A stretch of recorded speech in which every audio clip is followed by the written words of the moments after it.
The more I look at the world, the more I understand how crazy it is. It is absolutely idiotic. It is inhabited by idiots. It is ruled by idiots and inhabited by idiots.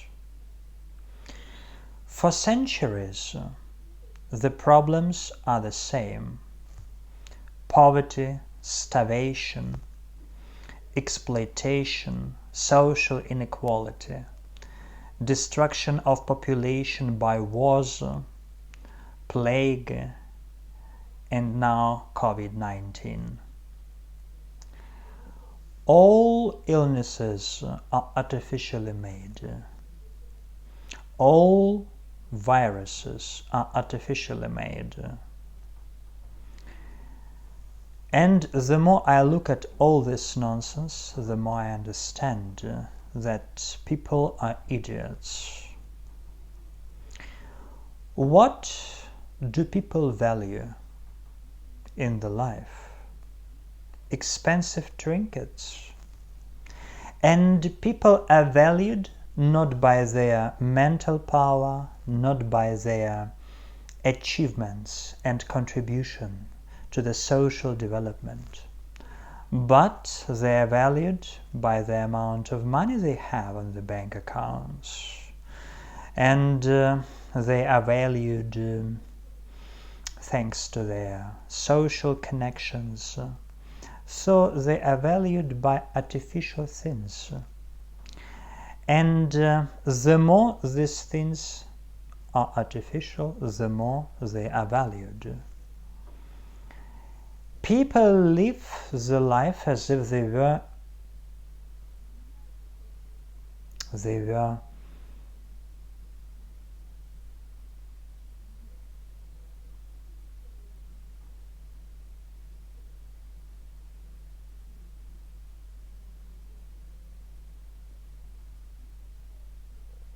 infinite human beings, as if they lived forever. But they die, and many of them don't live till 100 years, they live much earlier. I look at the people, then they are constantly in the rat race. They want more money to buy this or that additional expensive trinket, this or that car, this or that flat, this or that house. They are constantly in a rat race, pushed by their own egoism. But the death comes and takes everything, all their achievements. What is the sense in it? When you are born, you start moving to your death. It's absolutely evident, but people don't want to think at least 1 minute a day about their death. It's very illogical, it's stupid, and the death can come at any moment. As Jesus said, you don't know the time of your death. It can be tomorrow, the day after tomorrow. It can be in a minute or in an hour.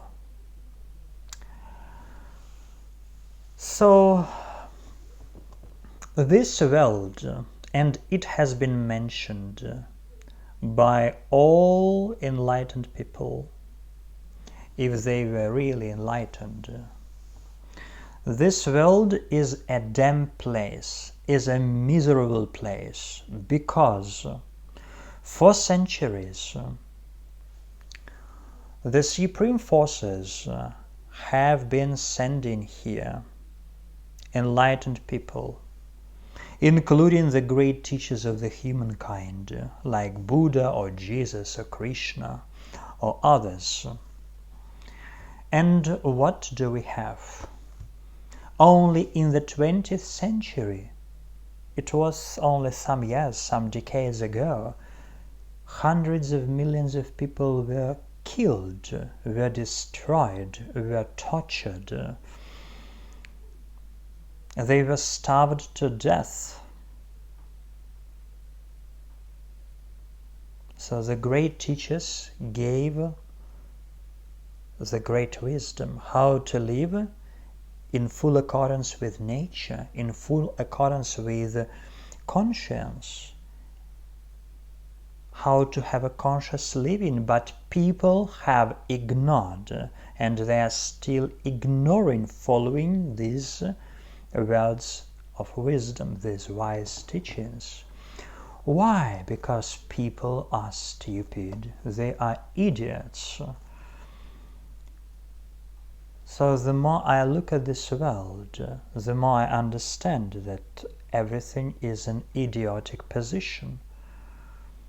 And it seems to me that the God isn't interested in making this world better. Because the great human beings like Jesus, like Buddha, like people of the 20th centuries, like Ramana Maharshi, like Osho, like Gurdjieff, like many others, they tried to make an impact on human mind, to make a great impact on the human mentality, to improve it. And what do we have finally? People like sheep are following the instructions of idiotic politicians, corrupted politicians. And people are ready to be exploited. People are ready to live in poverty, living at the same time in great abundance of resources. How can it be that a young man or a young woman is so rich because his or her parents have given her or him everything, and they can do everything, and they can waste their money for everything, but the most intelligent people of the world live in poverty. They don't have any power how to implement their ideas into the world, how to make it better, because nobody is interested in the improvement of the world. There are so many technologies that can give us everything, that we can live absolutely in abundance of all things we need, but without any politicians, without any money, without any what is important now. We can live without all these things, just on the basis of new technologies, resources, and human knowledge. We can do it, but we are not allowed to do it. Because people who are in power, they don't want other people to have a happy life. So, where is the way out of it? Because the most frustrating thing for me is that, for example, I have noticed in my own life practice, in my via communicating with different people, that I can give them this knowledge. I am giving them another perspective of life. They agree with me, and they start reading good books, right books. They start watching right videos about not artificial but real life. But at the same time, I see how deeply they are involved in this fuss of the world, in this world tendency to destruction, how much value they put into money. And if they lose the money, how unhappy they are. If they can't buy what they want, it makes them frustrated. So the most precious thing for the majority is money. social status and respect, irrespective of what they read. So you have to be very deep inside, and you should have a really big dissatisfaction of everything you see around you to start moving into a right direction. Yes. And where is a way out? The enlightened people told us that the way out is inside us. And if we turn our attention from outward into inward, inside, we are facing harmony, happiness, bliss, and other wonderful things. It doesn't mean that we should go to the monastery. We can stay living here, we can perform our daily activities, but we shouldn't be people of this world. We shouldn't act like people of this world. We shouldn't value what people of this world value. So we should be different. And if we become different, if we start respecting death, if we start thinking about death, death can come and we can lose this physical body, and where will we go? It's a very important question, because the place where we will go after our physical death, it is defined, it depends on the level of our consciousness, on the list of the values we have inside. So what is precious for us?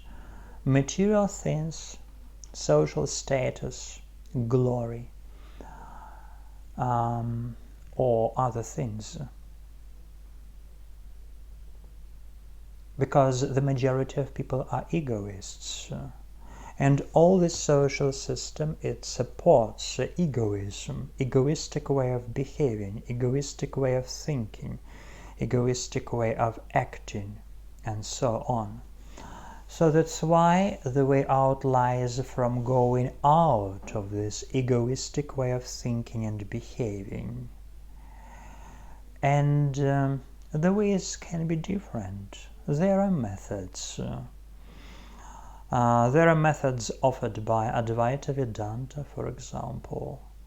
The methods offered by Gurdjieff, the founder of the Fourth Way. The methods offered by great mystics of the past and some of the present. But what we should keep in mind is that this world is a terrible place for living, and we should escape from it.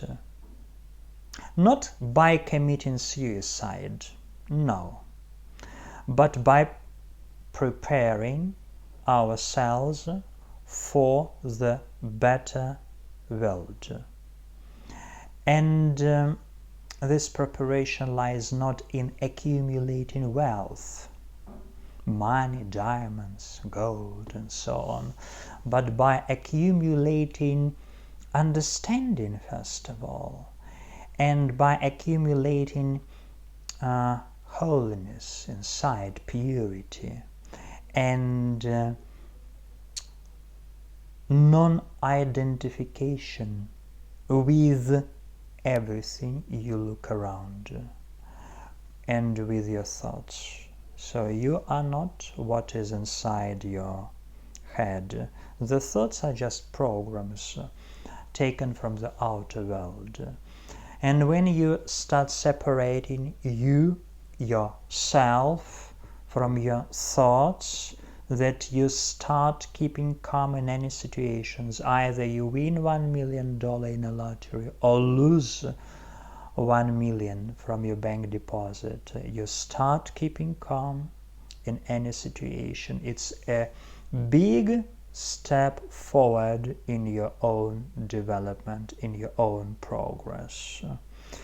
So when you see a real spiritual master, when you see a real spiritual teacher, you should follow his or her words, because death is close. Death is very close to all of us, and we don't know an hour when it comes. That's why we should be prepared for it. And it doesn't matter how many houses you have built, or how much gold you have accumulated.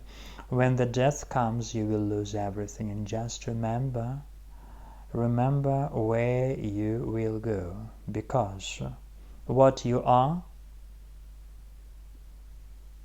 is a crucially important thing. I think when Ramana Maharshi died, he would go to the heaven. I have no doubt in it, because his value wasn't money or social prestige, status. When Gurdjieff died, the same. He would go to the paradise. I don't like this world, paradise, because this world is corrupted. It is distorted by Christianity. I like more the word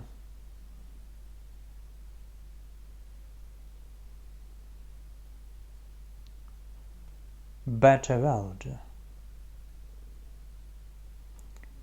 with better laws, with better conditions, without social inequality, exploitation, corruption, destruction of population, and many, many other things, without artificial love, without artificial relations, without artificial friendship.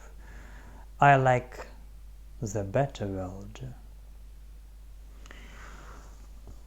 So think over what I have just told you about, and take a right decision in your life.